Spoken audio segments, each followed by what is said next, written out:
Hi, and welcome to the Starfinder Q&A. I'm Rob McCreary, the Creative Director for Starfinder. Hi, I'm Jason Keeley. I'm a developer. Hi, I'm Owen K.C. Stevens, and I am the design lead for Starfinder. So we're ready to take whatever questions you guys have here. We'll look to our question reader to give us the first one. Anything Starfinder related, we'll do our best to answer. And if you have other burning questions, we're happy to try and field them, but our areas of expertise get narrower and narrower as you move beyond role-playing games. My shirt says Starfinder, so we should probably focus on that. Any second now, we'll have questions. Post away. All right, let's start with this. Rob, Yeah. what do you see as the difference from your point of view between putting together Pathfinder Adventures and Starfinder Adventures? Because you did a lot of Pathfinder Adventures in the Adventure Path, and now you're running the Starfinder Adventure Path line. How do those work differently? That's a very good question. One thing is, I think one of the biggest things actually is that Starfinder sort of assumes more ranged combat than Pathfinder did. Pathfinder, it's always run up and start hitting people with your swords. You may have a few ranged combatants, but it's kind of flipped for Starfinder. Of course, we still have melee combatants in Starfinder as well, but ranged combat has a much more central role, and also, as part of that, finding cover and that sort of thing to help protect you in ranged combat is something that's a little bit more key than in Pathfinder. Cool. Okay, sorry about that. Technical problem. Hey, real No questions problem. now. Okay, so the first one is something that happened during the stream, Okay. and it led to a conversation because it was said, well, we don't have rules for that. Uh-huh. And somebody said, well, what would you do then? And then it led into a big conversation. So, I'm going to start with the situation. Somebody, I think it was Jason, got a natural 1 on the die when firing a ranged weapon into combat where an ally is in the way. Mm-hmm. And it became a thing of, oh, it's GM interpretation at that point. So then it led into, well, what about GM interpretation? So maybe speak about those. So the question, during the adventure we just had, there was a moment where we had two people in the same line of squares, and they were shooting past each other, and Jason rolled a natural 1 on his attack roll, and I mentioned that there was no negative effect because we don't have rules for accidentally shooting your ally. So there's a reason we don't have those rules, and there are a bunch of them. One is that we don't want something like you shoot your friend to happen 1 out of every 20 attacks, because then you don't become great heroes of the spaceways. You become Keystone Cops with laser guns. And that can be fun if that's what you want to play, but it's neither realistic nor particularly good game design. If it was really, really crucial for some reason, or if you had a weapon that was a different set of circumstances where, you know, you're shooting down a 1 foot wide pipe or something and there's someone at the other end and you really want to determine it, I mean, I would first check and see if the attack roll would in fact hit the AC of the person at the other end, because if not, it can just bounce off their armor as well as anyone else. And then personally, I would also throw a reflex save into it, because there's a decent chance, even if things look like someone is right in the way, we don't have that level of granularity with Starfinder. You're normally dealing with 5 foot squares, and an attack roll could be off by just a few degrees and end up with a different square entirely. So I was at that point mostly just trying to make my players nervous. It's not something I would actually ever do. Thanks. It worked, because I was about to say something. Well, we and don't do that. Part of that was punishment for the fact that you all had hit each other in cones and grenades and area effects. I did none of that in the game. Why are you punishing me? Well, of course, even though that's the sort of rule that we would leave to individual GMs to decide. If you want to do that in your game where a natural 1, you might hit a friendly ally or something, that's perfectly fine if you're good with that in your game, but you want to make sure that you're consistent, from a GM standpoint, that you're consistent so your players know that is a rule that you're using and that it's applied all the time, not just sometimes. Not just the players, even to make it the bad guys. Exactly. When they're shooting each other, they might shoot you. So yeah. Think about the repercussions and make sure that everyone is aware of what these house rules are if you're going to bring those into your game. Good point. Great. Next question. What's that? Next question. Next question is coming. So, somebody is wanting to know a good explanation on how Starship Combat is actually fun and interacting and engaging for the whole table, even if it's in a large group. Okay, Starship Combat, keeping it fun and engaging even for a large group. So, sure. Jason, you want to... Yeah, I mean, the what we have in Starship Combat is a system where everyone all of your players are going to have something to do every turn. And some other games, in a starship fight, there might be just one pilot and one gunner. But we've got captains and science officers and engineers and whatnot. And each one of them, as you step aboard a starship with one of your characters, you're going to choose one of those 5 roles to play. And you can double up on a couple of them, and you might need some extra gunners. We've got a lot of enemy vessels on the space field. But when Starship combat happens, everyone's also got choices to make. As an engineer, are you going to divert power to the shields or the guns, or are you going to help patch up the broken systems that get busted up as the fight occurs? As the gunner, you're going to shoot, focus fire on a single enemy, or try to shoot down multiple people if you think you got a good enough roll. The captain can jump in any time to give bonuses to the crew, or penalties to the foes. So there's a lot of choices to do, and the way it runs, I found as running it, is it actually runs fairly quickly too. So a Starship combat round zooms by, so you're not necessarily waiting in the wings too long to take your turn when it actually comes your turn. And it's just got we've got a lot of fun things to build, how to make starships. Lots of choices and options there on how to build them. So you get to, as a group, even maybe in between sessions, choose to make your starship the way you want it. So I think there's a lot of ways that it's fun. I don't know if anyone has any tips to make it specifically how to do this. Well, you kind of talked about how some people can have multiple roles, and that is something that's important. We a lot of times we assume, or certainly for our adventure paths in Starfinder and Pathfinder, that 4 people is your average adventuring party. But you can have 6 people. We've had games here at the office where we've got 8 or 10 people, which is insane. But that even still works with the Starship combat rules. Although there's only 5 roles, Yeah. There are certain ones. In particular, the gunner is one that you can have. Gunner, engineer, and science officer. You can all have multiples of them. And your ship is going to have more than one gun. So and if you can, the more gunners you have, the more you can fire. So there is something for everybody to do, even if you have more players than the number of roles that are in the book. And you can even change roles. So if you've got 7 players and all your basic roles are filled, one of the things your other players can do is hop to whatever role is needed, right? So if the ship is damaged and they've got any engineering, they can hop over and fill the engineering role. And then if it turns out that someone comes into a new firing arc and there's a gun there that no one's shooting, they can hop over and do that. So while there are only 5 listed roles, the fact that you could easily have, and if you had 12 people, you could have 3 science officers and 3 engineers and 3 gunners, whatever. So you do want to look at making sure your starship has more than one gun if you're going to have a lot of players. Yeah. But the fact that there are multiple roles and that you can attempt different actions that are useful. So even if someone else is rearranging the shields, there are other things an engineer or a science officer can do. Okay, let's go with what was the most unexpected feedback that you got after the release of Starfinder? And then there's a second part of that, is if you could go back, what would you change? What was the most unexpected feedback we received after the release of Starfinder?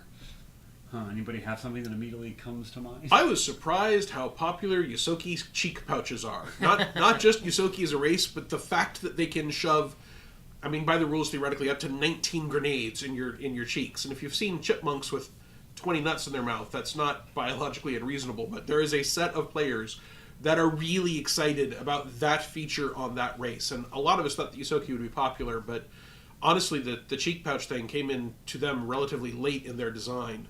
And so having that just be one of the most popular things took me a little bit by surprise. Awesome. Jason, do you have a little bit. I was a little surprised that we have a spread in the book that sort of says how to read a monster stat block, because we wanted to put that in there before because we had some monsters in First Contact and we're going to have a bunch of them in the Alien Archive, but we wanted to basically show off that and have a place for it to be core. And in doing so, we created a goofy goblin, CR20 goblin in there, and in doing so just sort of randomly gave it abilities, and it's not balanced at all in any way. It's got a breath weapon, but it has a helmet on apparently, and the people fixated on that a little bit as something that is possibly real in the game and maybe even using it. Well, it was kind of surprising to me. It's just meant to be an example. It's not meant to be used as a thing. And I thought, I guess if I wanted to go back and change it, I would be way more clear about it being fake. All right. I was surprised by I don't know if I was surprised, but I'm just in terms of how much people liked the way we heard about how the book was put together. The fact that we put the setting in the core rulebook, we got lots of really good feedback for that, and I was surprised that people really kind of focused on that and pointed that out as something that they liked, of having the campaign setting built in right with the rules. And the follow-up to that question was, if we could go back, is there anything we would do differently? I mean, I think there's lots of stuff always. Yeah, you can look at our official list of frequently asked questions, and that's a list of things I would now do differently. That's a good point. Yeah, anything. There's always going to be a few lingering issues that we didn't quite catch, or that but it would have been great to have fixed those sorts of things. Yeah, I mean, I totally agree. I would have liked to have had more room for more races and more classes too, but 7 and 7 is good. Yeah. I think so. Well, and we actually have more races if you include Yeah. the legacy races. So That's true. That's true. All right, can we get another question? Yeah, I've got a rules question. Somebody is saying that they have a starship that is a single gunner type starship, Mhm. and they're wondering how Fire at Will works with that, if it does. Okay, how does Fire at Will work with a single gunner or single pilot starship? This one we may need to take a look in the book to refresh ourselves with the. I think that is a gunner. that's the minor action, right? Yeah. I think that might be the. 'Cause normally, if you're a single target ship, you're going to be either using the minor piloting. Right. or the So minor- every role, if you're not familiar with Starship Combat, every role, whether it's captain, gunner, engineer, has a list of actions that they can choose from in Starship Combat. So a single pilot, and you're going to have this on a lot of your enemy starships. So this is going to come up as a GM most likely. When you have that one pilot, that pilot kind of every round has to decide right before, is he acting as the pilot or is he acting as the gunner? When he is acting as the pilot, he actually cannot use the Fire at Will gunner action. He has to use this snapshot minor crew action, which means you can fire one weapon, but with a -2 penalty. So that's how that works. But if they decided to be a gunner this round, he can take the glide minor piloting action, which means that the ship only moves half its speed and has a slightly wider turn radius, and then that pilot, that person in the starship, could use the Fire at Will gunnery action as normal. You can fire any 2 starship weapons regardless of arc. Each attack made at a -4 penalty.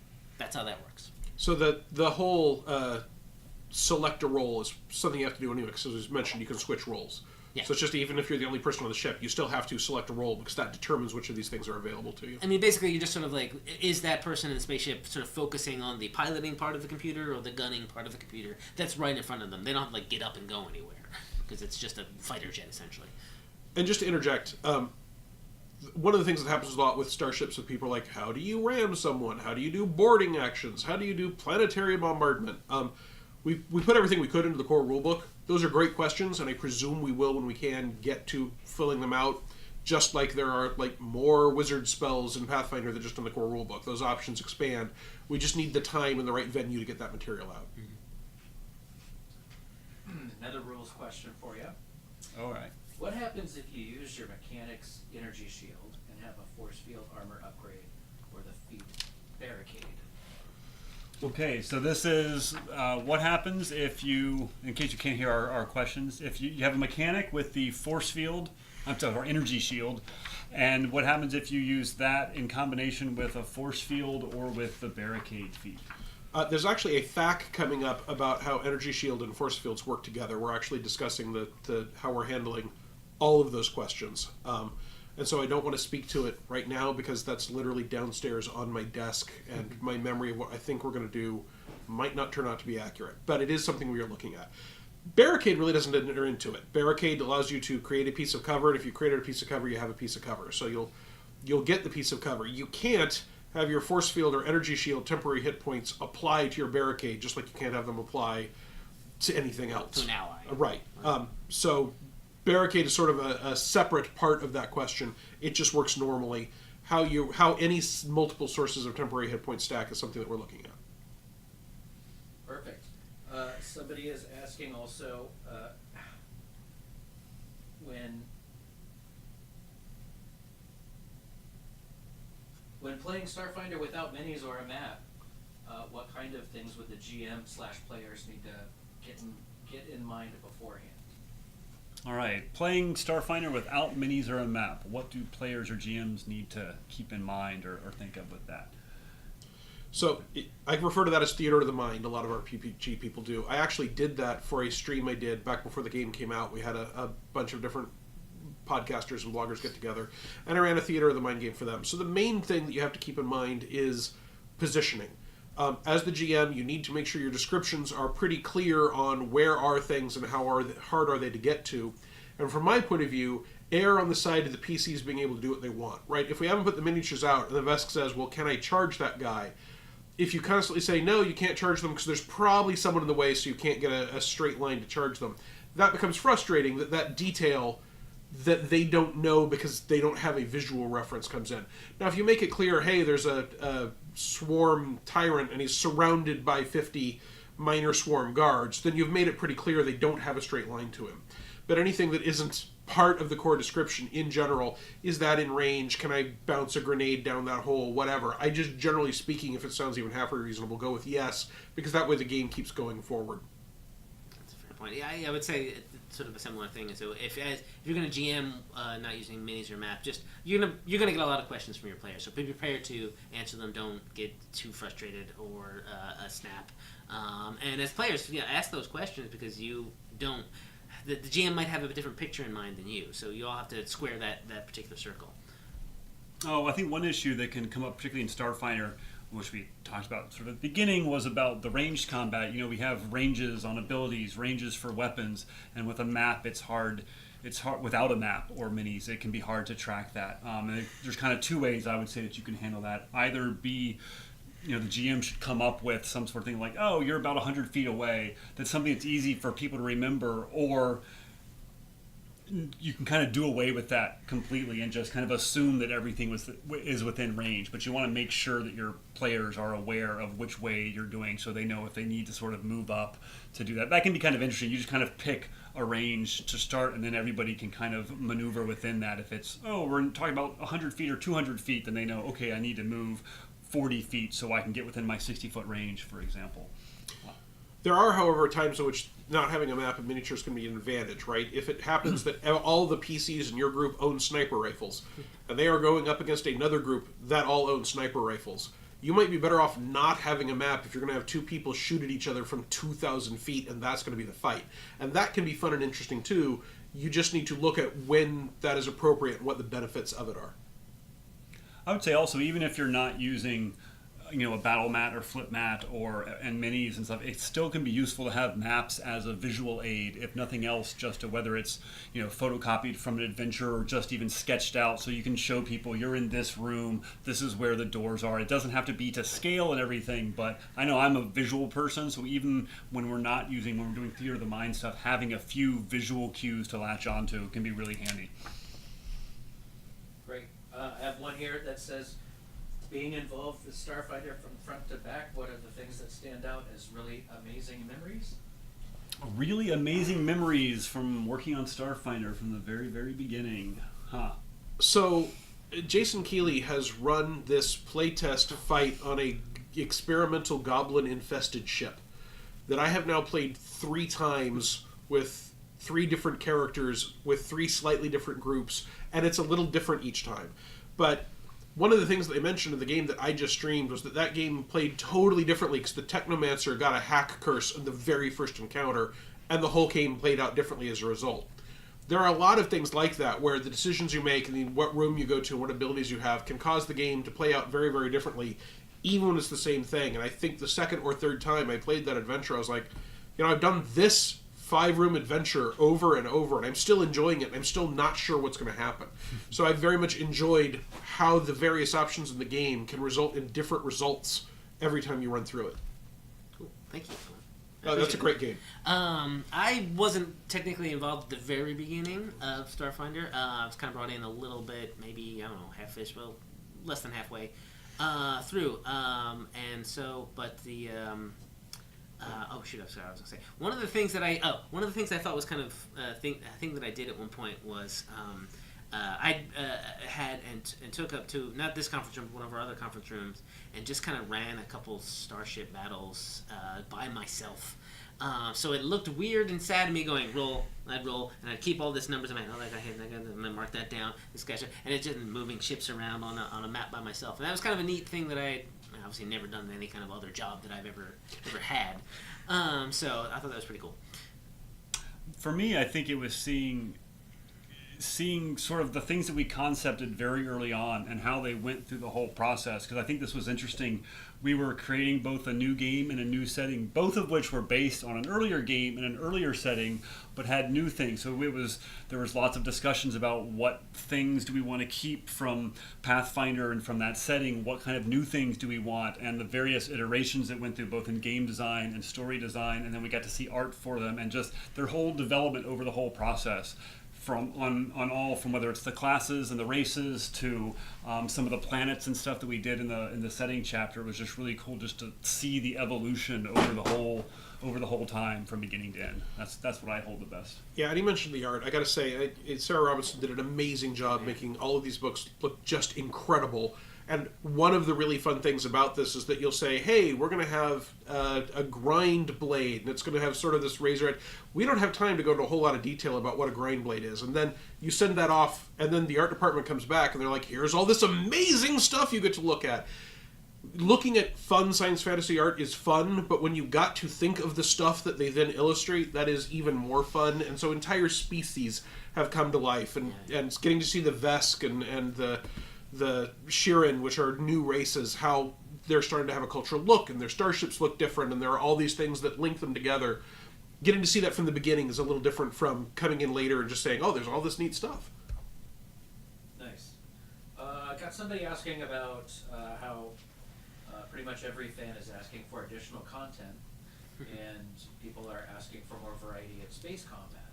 Is there a plan, or what is the strategy for releasing content specifically for Starship Combat? Hey, Creative Director Rob McCreary, what is the plan for releasing more content for Starship Combat? We have plans, but also not plans. That makes sense. I mean, we know that everybody wants a lot of stuff.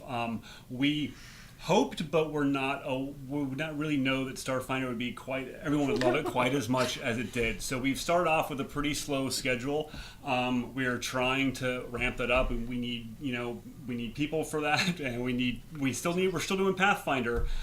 We will get to it. We've got monsters now. We're going to start doing more and more books, starships. Pretty much if there's a section in the core rulebook, probably we're going to be expanding it at some point. We just have to get there. So we know people want starships. I know I like starships. Oh yeah. Anybody else? Yeah, Yeah. it's good We'll stuff. do starships at some point, most definitely. And it's not necessarily always going to be in a hardback book, because we have the Adventure Path is still getting released. That's true. And there are articles in the backs of those that will have extra content, like a mystic connection, or some new weapons, or even some starship building stuff, which I know I just spent the weekend writing. Yeah. Anytime you've got a new role-playing game, getting out the right amount of the right content on the right time is a balance of factors, right? One of the reasons that Paizo is successful is that every time a new business plan comes along, hey, we're doing magazines. Oh, we can't do magazines anymore. Hey, we're doing adventure paths. Oh, we can't use the old game system for that anymore. Hey, we have an old role-playing game.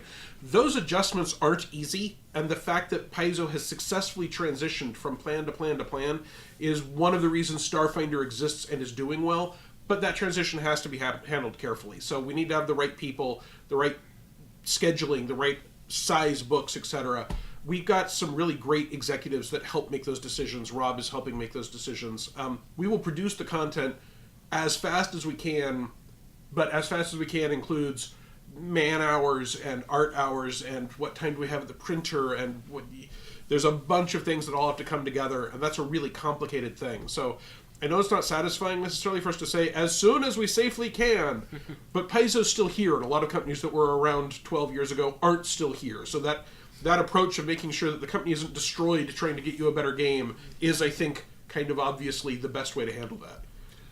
But as Jason pointed out, we do have stuff in the Starfinder Adventure Path. There is at least a new one starship in every volume of the Adventure Path, and the current Adventure Path Dead Suns, before that is over, we're going to be putting in some expansion on the starship combat rules for one of the adventures in that adventure path. So stay tuned to that.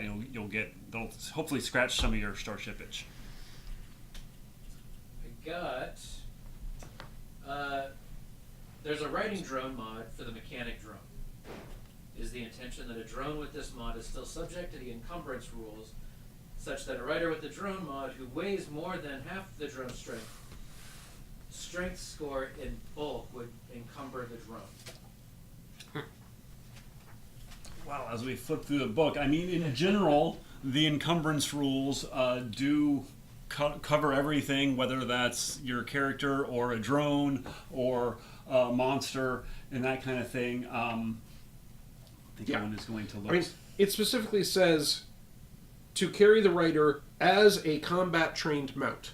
So that is telling you how that ability works. It works like a combat-trained mounts. Combat-trained mounts are subject to bulk and encumbrance rules. So, yes. Now, does that mean that this is better for Ysoki than for Vesk?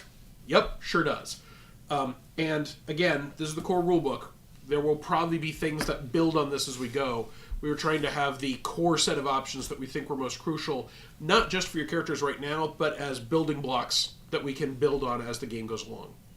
So, and this is another thing. If there's something you like but doesn't work the way you like it, like if you really want to ride your drone but you're playing a 400-pound Vesk and it doesn't work for you, we do read our message boards. We do pay attention to feedback. So if you're like, I'd really love to have a motorcycle drone base that I can ride or a hovercycle or whatever, those are great ideas. Go to the Paizo.com Starfinder forums. There's a button that will take you straight to the forums. And just say, hey, here's neat stuff I'd like to see. And that lets us know when we're doing this planning to get you new material, what material is popular. Then we can go forward with it. Great. Let's see. Is this a two-part question? Are you surprised that the players seem to be going crazy over the Skittermander? And what is your favorite monster/race from the Alien Archive? All right, so the question, if you didn't hear, was it's a two-part question. Were we surprised that the Skittermander, shown here on the cover of Alien Archive, has become so popular with the players and everything? For my part, I would say no, I am not surprised. Yeah. We put them on the cover because look at them.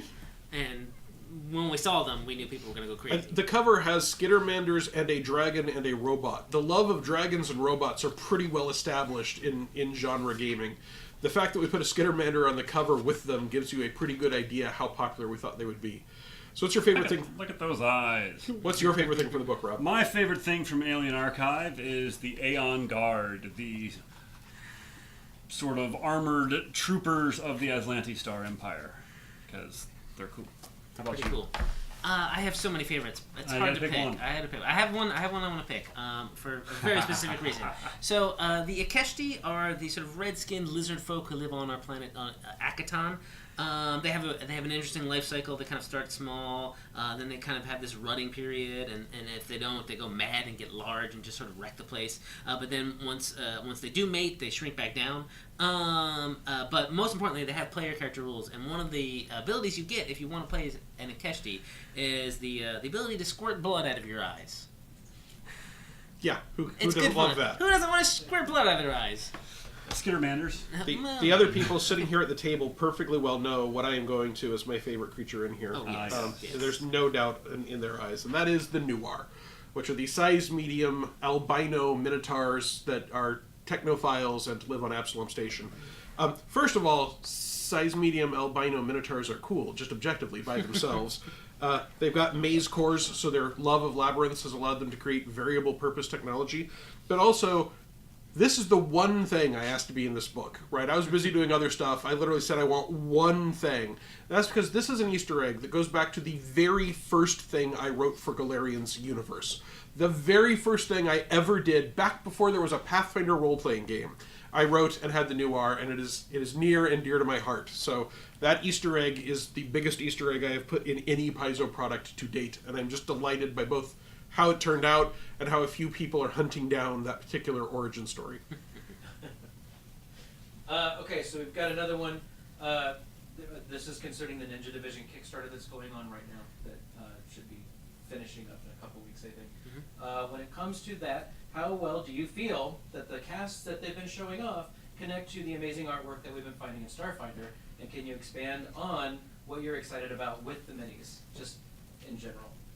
Wow, so this is about the Ninja Division Kickstarter for the minis. Which ones how do we think that their sculpts match the art? I'm really impressed with how they match. We gave them all sorts of references, and they've done some really solid work in turning those over. I know some of you who haven't seen the Alien Archive yet, if you look at the Kickstarter, you may get a sneak peek at some of the creatures from Alien Archive that showed up there on the Kickstarter, which you can read all about in Alien Archive. But we gave them some early stuff. They did the sculpts, and I think it matches the art great. Yeah. I particularly love the Eoxian ships that we've seen some painted ones, and they're looking pretty good, pretty darn good. I was using some of the prototypes of some of those figures for that adventure I just ran, and one of the things I really like about them, above and beyond that they look very much like the art, but I also think they really help give a feel for what the Starfinder universe looks like. Like Rob, I'm a very visual person, and being able to say there's a Vesk with a plasma Dashko here, and people don't have to remember, oh, the orc with a scimitar is supposed to be a Vesk. Instead, there's a Vesk. There's no doubt about it. I can get away. I've got a lot of miniatures, right? I've got Star Wars and Gamma World, and going back to Traveler miniatures I've got. But those are cool, but they do not exactly match a lot of our options. So if I've got 5 thugs in the corner, fine, it's 5 thugs with guns. They can be Shadowrun figures, it doesn't matter.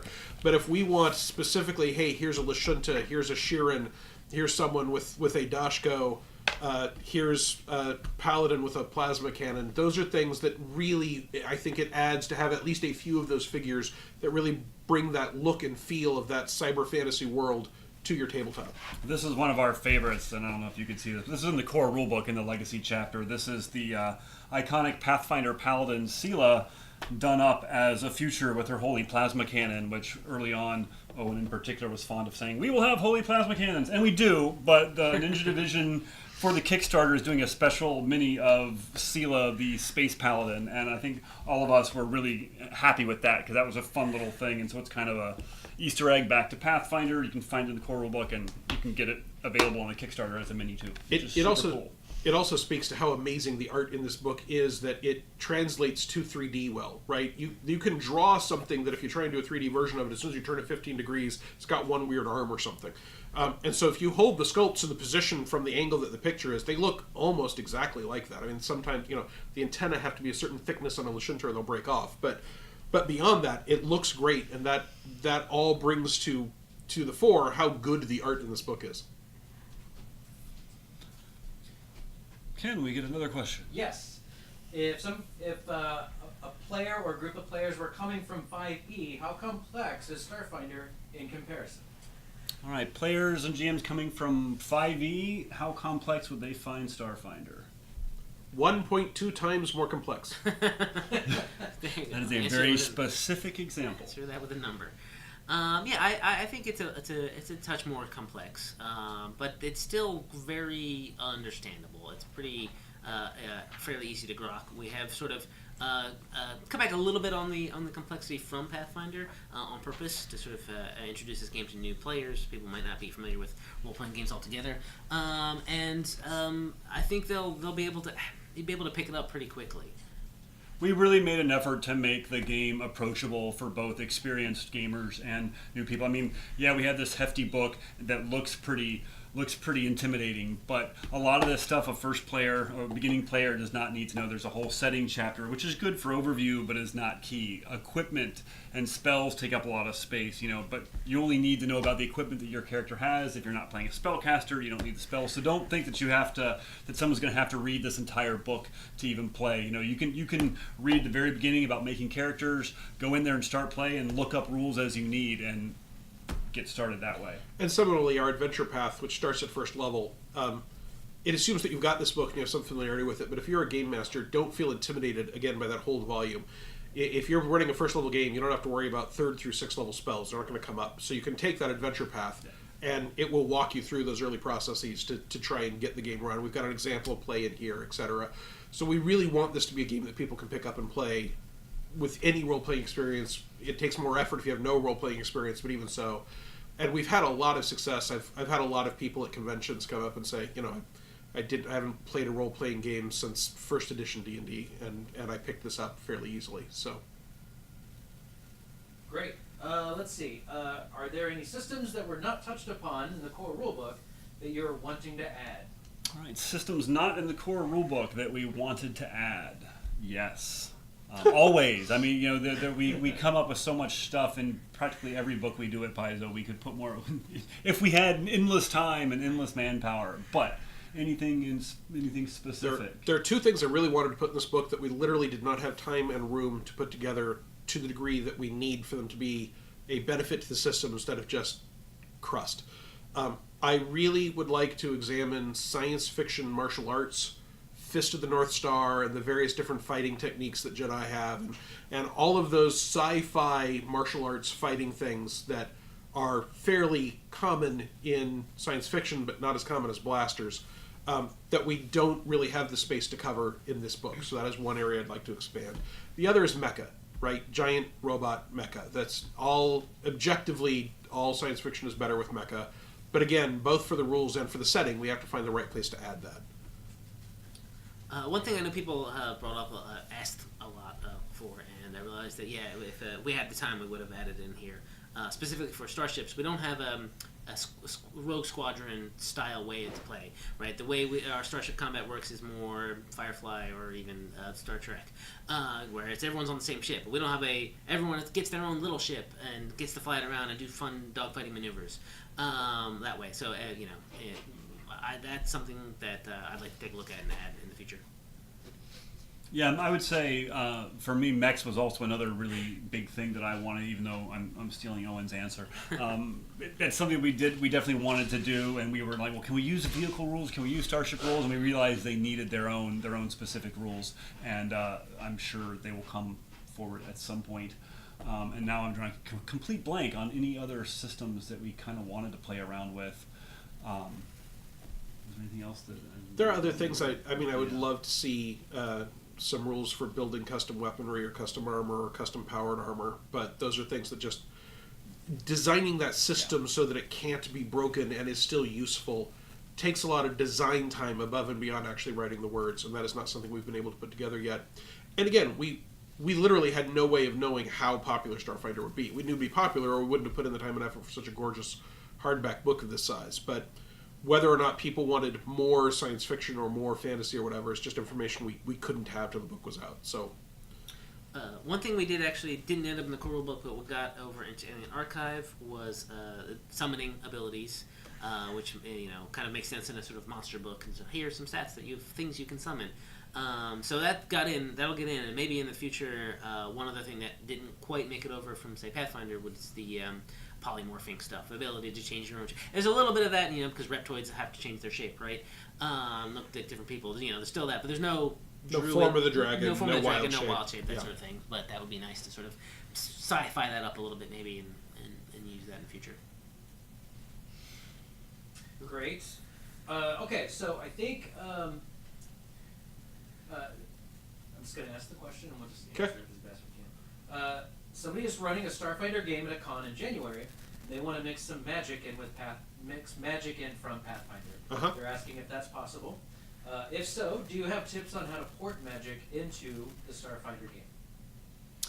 Well, that's an interesting question, because we obviously went through a lot of the magic in Pathfinder, at least in the core, to say what do we want to bring over, how do we want to change it. And so there are certain spells that don't appear in Starfinder, and it's for a reason. We decided that we did not want to have those in Starfinder, or it exists in a completely different way. Now, obviously, there's lots of factors that go into that it's kind of hard to say, oh, just do this. I would say kind of look at what is there and what they do, and see, first of all, is there a spell that already kind of covers that, so you don't want to just bring over a Pathfinder spell. A lot of things, I would say we have the spells that it has multiple effects at different levels. So for example, Fly incorporates Featherfall, Levitate, Fly, Overland Flight. I may be missing something else, but that's all within the Starfinder Fly spell. So first of all, you want to make sure that it's not already covered by a Starfinder spell. You want to think about also, if you're looking at higher level spells, how spellcasting only goes up to 6th level spells in Starfinder. So is that something that you might want to take the level down on, but keep in mind that that's going to make it different from when it would be cast in Pathfinder. Spells that do damage, you kind of want to make sure that the damage is in the same sort of area of a spell. Yeah, that it's doesn't- in Starfinder, spell damage tends not to scale by caster level, so you should look at the damage of the level spell you're looking at, and Fireball, instead of being 1d6 per level, is going to be a Fireball does this amount of damage, and then if you want more damage, you cast a higher level spell. So that's an example. Otherwise, I mean, this sort of goes back to what Rob was saying about house rules, right? If you decide you want to put something in your Starfinder game that we didn't want to put in the entire Starfinder universe, that's fine. But there may be consequences that you have to look out for. So try and warn people, not only this is the spell, but this is how I want it to work. So if it ends up not working that way, you can go to the players and say, hey, I wanted to add Entangle, but it's turning out to work very differently than I thought it would, so I want to tweak it. Just be upfront with them that you're trying to adapt something, and if it has consequences you don't expect, it may be a work in progress. That kind of depends on how you're planning on using it too. I mean, the question was, this is for a convention game, so if it's as a GM and you're going to do it, you can just kind of bring it in there, and while you're running the game, think about, well, how is this working? Do I need to modify this in play? And you can do that. If you're giving it to something that's like, oh, I want my players to be able to cast this spell or do it, you need to be a little bit more careful. One way to sort of ease it in there is to use consumables. So spell amps, which are the Starfinder version of potions, or spell gems, which function like scrolls. Yeah. If you can kind of test it out as a sample by saying, oh, here's a spell gem. That way, if it's too overpowered or it doesn't fit very well, it's cast, it's gone. You never have to put that thing in there again. So think about sort of how you can limit the impact if you want to keep your without having to just reset your story. Ancient Magic Corporation apologizes, but we have discontinued the Slay Living crystal. Here are some other crystals you may enjoy just as much. All right, we have. Is there going to be a beginner box for Starfinder? Is there going to be a beginner box for Starfinder? Well, there's a beginner box for Pathfinder. We don't have solid plans for it right now. I would say, really, if you're interested in seeing a beginner box for Starfinder, go to the message boards on Paizo.com and tell us that. And get all your friends to tell us that. The more people that we have saying that we want this thing, we definitely want to give our fans what they want. This thing just came out in August, so we won't want to do a beginner box immediately because... but it is something that we might very well be interested in. So let us know if that's what you want to see. From a practical point of view, one of the things that the Pathfinder Beginner Box was able to do is look at several years of Pathfinder games and say, here are the things people have trouble with, here are the things that we can remove and teach them the core part of the game and then add back in later, here's the stuff that we just need to explain a better way. We do not yet have those years of experience with Starfinder. Now, that doesn't mean that we have to wait that long. But we do want to wait long enough that we have a feel for how the game is actually interacting with players and GMs out in the wild, so that if those problems crop up, those are things we can address in a beginner box so we know what the possible speed bumps are. And I've got A, have you seen the new Blade Runner movie? And B, what did you think about it? All right. The new Blade Runner movie. Who has seen it? I've seen I it. think only Owen, but he was kind enough to spoil something for us. I was. I At totally. the office yesterday. I so. totally spoiled a major plot point of it in the office, and I feel terrible. And I offered them a formal apology, and they I wouldn't accept accept. your apology. But Rob wouldn't accept. So now here on camera, Rob, I'm sorry I spoiled Oh, no, if you don't accept this part apology, of Blade you're a Runner real jerk. 2049. Well, yeah, exactly. I guess I have to accept your Clever apology move. now. Excellent. Owen. Well done. So, I mean, I liked the original Blade Runner. I think it is a wonderful sequel to Blade Runner. I think it did a great job of taking the same feel of the world. It's a very tech noir kind of story. It is a fairly long movie, and my guess is that if you didn't like Blade Runner, you won't like the sequel.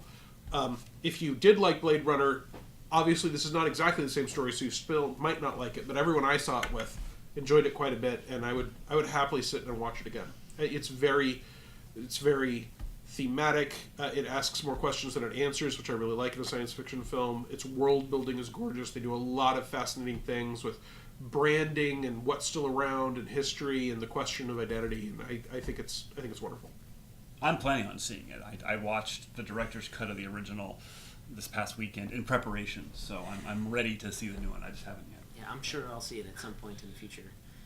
But Blade Runner is in our list of inspirational media, so we're definitely familiar with the Blade Runner. Since you didn't see 2049, is there something sci-fi related newish that, because it's so new, wouldn't end up in inspirational media that you might consider inspirational or just fun sci-fi that's new? So new that it's not in there? Yeah. I see what you're... I might be Yeah. I might be leading Yeah, you so, on. we'll do this little follow-up question. I know I have become a fan of The Orville, the new TV show. I think Owen and I both. Yep. Jason, you have I have not not watched it. seen it yet, but we've been looking I at do that, watch and it's it. like, it is a fun, if you're looking for more new sci-fi that is on out now, check out The Orville, because we're enjoying that quite a bit. And in a lot of ways, it's kind of like a role-playing game. Like they're trying to do serious stuff, but then somebody makes a funny comment. The Orville is very much like a Star Trek role-playing game with typical people taking the roles of what would have been very, very serious Star Trek characters. So I think there is some similarity there. I'm going to do a deep cut here and talk about a podcast that I've just started listening to that is related. It's called Mission to Zyxx, Zyxx, and it is a improvised science fiction story where that is very much in the sort of Star Trek vein, where they're going to these planets to meet new aliens and interact with them, and it's goofy as heck. So it's I like it. So that's my little sci-fi recommendation. That's then. interesting. Yeah. Cool. And we've got one last question. This is a rules question. The Spell Thrower Fusion, page 195 of the core rulebook, Oh, is it intended to be used to use spell crystals for buff spells? Is it intended to be, or can it be? Repeat it for people who may not have heard. Why don't you while I read it real Okay, quick. so the Spell Thrower Fusion, the magic fusion that you can add to weapons, is it intended that you can use... Can you repeat the second half of that, Dan? Intended to be used to use spell crystals for buffs spells. Okay, is it intended to be used with spell crystals, or I assume spell gems for Yeah. buff spells? Yeah, I mean, it specifies that once you've loaded in the spell gem, if you are proficient with and wielding the weapon as a full action, you can cast the spell contained within the spell gem rather than make a normal attack. So it really is. It's instead of a grenade launcher, it's a spell launcher, and you could have that spell be a healing spell or haste or whatever. So you are still spending the same amount of money as having that spell crystal spell gem. Now I'm saying the spell gem be in the hands of your technomancer. In this case, it's just that you have added the hybrid magic to be able to launch it through a weapon. You're not also launching a flame with it if you've got a flamethrower. So I've got a spell thrower, flamethrower, and I have a healing spell in there. I don't have to light him up, set him on fire, and then heal him. So yeah, any spell that is appropriate for a spell gem. Spell gems have their own rules on what can and can't go in there. yeah, Nice, nice. that's hilarious. Okay, and with the time that we have left, let's. The last one that I'm getting here is, Dear Owen, my question: do you or Robert or Jason have any suggestions for doing an Event Horizon meets Strange Eons game? Turn down the lights. Yeah. We have a lot of stuff in Pathfinder's horror adventure. Oh, do you want to repeat the question? Because we couldn't hear you. Sure, it was advice on making a Event Horizon Strange Eons game. There's a lot of material in horror adventures for Pathfinder that can easily be adapted to Starfinder, including some great essay-type material on how to run a horror game, how to frighten people, what is the purpose of a horror game in role-playing games, and that advice is system neutral, and it's written by some very smart folks. The corruption system in there can also be adapted very easily to Starfinder. So having those sorts of tools at your disposal, you would have to do a little work to adapt them to Starfinder, but mostly that's theme and tone. And I think if you go to your players and you use those tips to have the theme and tone be appropriate, that is the best way to try and do that. Yeah, I mean, there are there's lots of sort of connections that you can make between the two. Strange Eons deals a lot with Lovecraftian themes. There is an element of that in, I mean, Nyarlathotep is one of the core 20 deities in Starfinder. You'll have to introduce some of that stuff in the adventure path. Strange Eons includes a long sea journey. That seems a rather obvious thing to turn into a space journey. That's the biggest advice I think that I can get without getting into specifics, is look for things in Strange Eons that you can either connect to Event Horizon, since you want to do that, or that it would be easy to twist into a science fantasy setting. It's just like, think about how can I turn this from fantasy to science fantasy, and I think you'll be able to use a lot of the plot with just a little bit of Starfinder flavor overlaid onto that. Yeah, within the Starfinder setting, we have the planet Octurn, which is kind of an entire Great Old One / Dominion of the Black battlefield. That is full of Lovecraftian nods here and there. So, And since we give you the rules for using stuff from monsters from Pathfinder fairly easily in Starfinder, chitons. Lots and lots of chitons. Also, and one last thing would just be to, if you're looking for any kind of advice like that, go to the message boards at Paizo.com. The fan community is really great. A lot of people come up with crazy ideas. That exact question you can post on there, and you'll get a whole bunch of people giving you a whole bunch of ideas. So our community is really great, and they're really good at sort of throwing ideas around. Lots of people. There's even on the Starfinder section of our message boards, there is an advice forum where people are just asking questions. Hey, what should I do here? What can ideas? And people have been really great with ideas. So throw this one on there as well. Yeah, that's a good point. Great, that's all we've got. We want to throw it to a break. All right, yeah, well, we'll take a break now. Thanks for joining us for the Starfinder Q&A, and if you haven't checked it out, check it out. Starfinder, it's great. And the Alien archive. Archive. And Alien Archive, our newest book, yes.